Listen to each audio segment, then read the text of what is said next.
Tahu nggak, Pak Prabowo terancam didiskualifikasi loh dari pemilu. Kenapa lagi nih? Jadi inget nggak di video terakhir aku, di situ aku ada cantumin video Pak Prabowo yang lagi kampanye di Aceh. Nah, dalam pidatonya dia ada mengeluarkan kata Bawaslu bilang ucapan ini bisa dianggap sebagai pelanggaran pidana pemilu. Hal ini diatur di pasal 280 ayat 1 UU nomor 7 tahun 2017 tentang pemilu.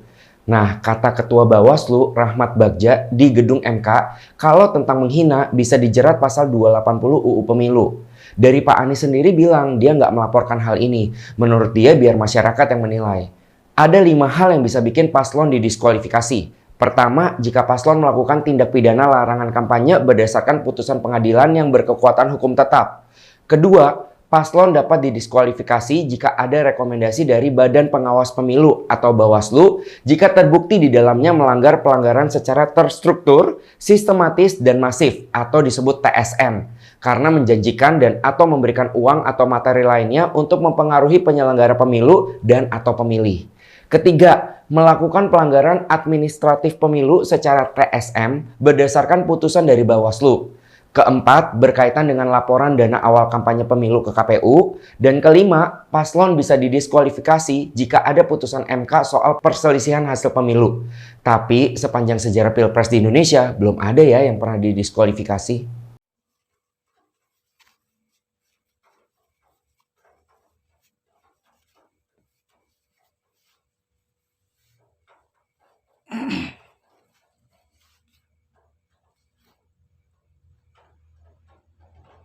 Prabowo mau didiskualifikasi dari pemilu, sampai kucing bertelur pun tidak akan mungkin ya.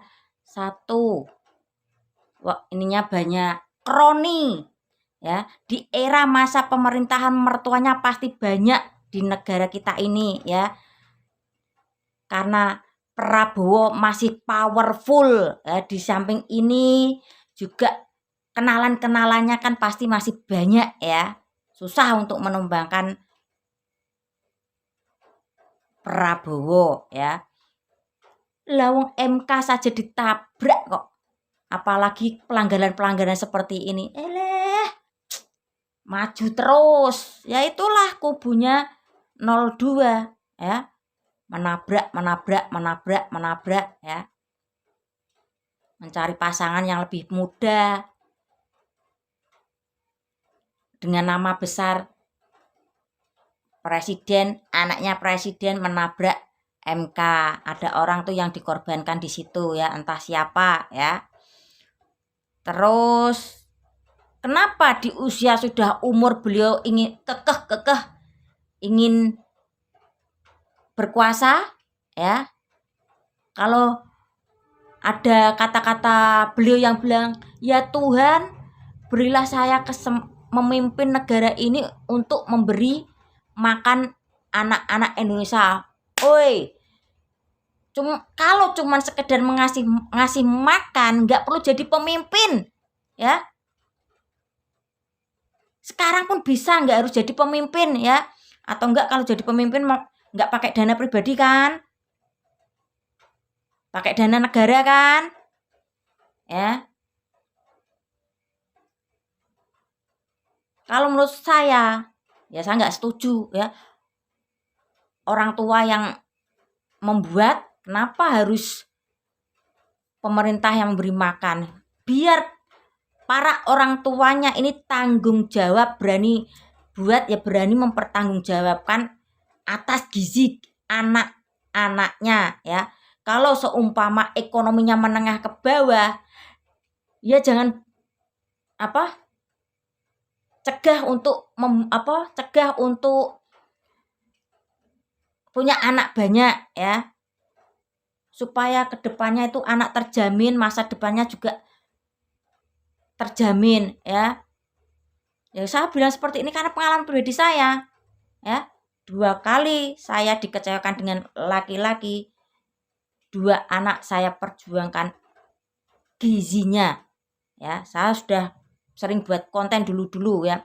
Anak saya nggak suka susu, saya perjuangkan untuk beli martabak manis itu. Tentunya bukan markobar ya, markobarnya Mas Kaisang ya. Saya perjuangkan anak-anak saya untuk saya beli kue Bandung yang rasa keju, susu, coklat itu kan gizinya banyak. Saya paksa untuk makan untuk habis itu 2 anak saya waktu masih sekolah, ya. Meski dengan dananya tuh dana hutang saya, ya. Single mom, no suami, ya. Oke. Habis ini ada video, ya, lagi tentang Pak Prabowo, ya, sama ya Gus-Gus rambut panjang, ya, yang kemarin bagi-bagi uang, viral, ya. Kiai ini Prabowo, mainnya dolar, ora rupiah meneh, ya. Udah paham sampai di sini, ya? Gak bakal mungkin Prabowo didiskualifikasi, ya. Wong dulu aja umur presiden maksimum berapa itu? Beliau sebetulnya tuh sudah umur presiden tuh maksimum 70. Padahal beliau tuh 73. Nyatanya tabrak. Gak akan mungkin, ya. Prabowo didiskualifikasi, ya, impossible, ya. Saya katakan seperti tadi, ya, sampai kucing bertelur, ya, tidak akan didiskualifikasi. Beliau masih powerful, ya. Dan jawaban lagi nih, kenapa kalau beliau memang benar-benar melanggar HAM, kenapa nggak dipenjara, nggak diselesaikan, ya. Namanya juga politik, ya. Kemungkinan bisa Pak Prabowo, kemungkinan, ya, karena saya bukan elit politik, ya, cuman ingin memperjuangkan Pak Ganjar saja, karena berkat program beliau saya bisa bangkit, titik. Nah, kemungkinan Pak Prabowo masih diizinkan untuk mencalonkan jadi presiden, ya, supaya bisa, ya, itu harta keluarga mertuanya bisa dikembalikan ke negara. Contoh TMI sudah dikembalikan. Itu ada lagi apa itu, ya? Karena Prabowo masih powerful, ya. Agak sulit untuk menumbangkan. Di samping powerful, ininya juga powerful. Ya, kenapa saya bikin konten tutup mata? Saya kemarin sudah bilang, saya tidak janji saya akan usahakan untuk membuat konten dengan tutup mata. Karena ada yang bilang saya membaca teks, mata tidak fokus karena mata saya lagi problem, ya. Bla bla bla bla. Ini jawabannya, dan ini tidak pakai earphone apa-apa, ya. Ini coba praktekkan saja.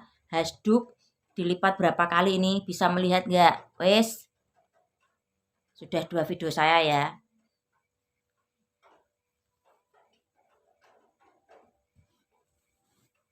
Udah.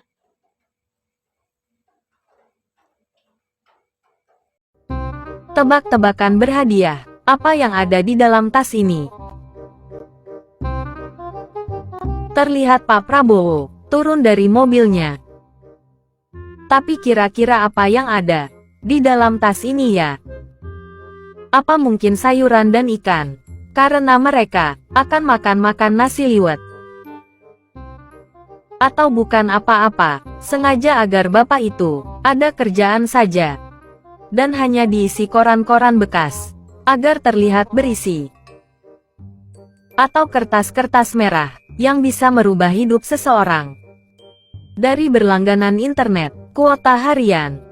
Lalu bisa pasang wifi, dengan kuota sepuasnya. Prikiti. Jawaban yang benar, akan mendapatkan voucher. Menginap 1 hari 1 malam, bersama Mas Gus berambut gondrong ini.